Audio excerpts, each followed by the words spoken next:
that God look like? The reality of it is when he came here, he didn't look like me. So what am I going to do about that? I'm going to make him look like me.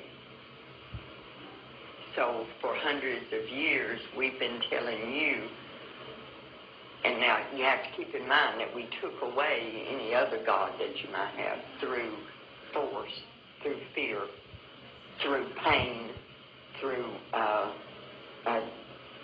any means necessary.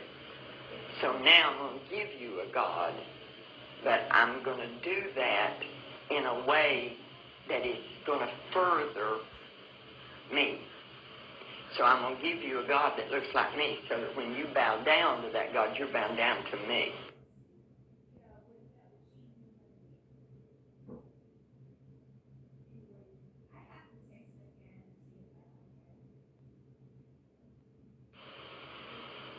Because the reality is, the Bible tells us what Jesus looked like when he walked here. The Bible tells us what he's going to look like when he comes back.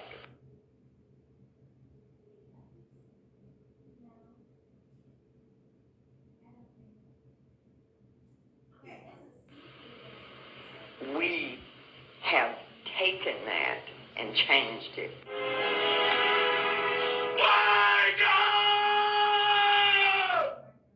Do you remember when Jesus went to Egypt?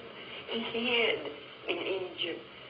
The people in Egypt, honey, they're not white people. How could he hide there? See, so that we've done that. We've given your people a God that looks like me, so that you don't have any qualm about bowing down to me. See, because this is the image of God.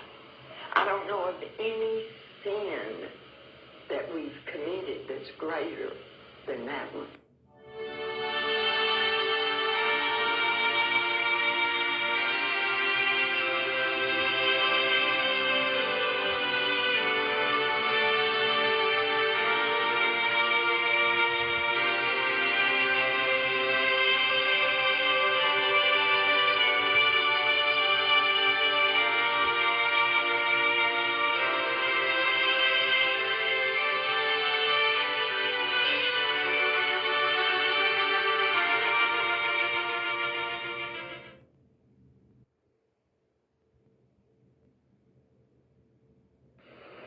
And we did it with the Bible in our hands when we were beating your ancestors for looking at us eye to eye.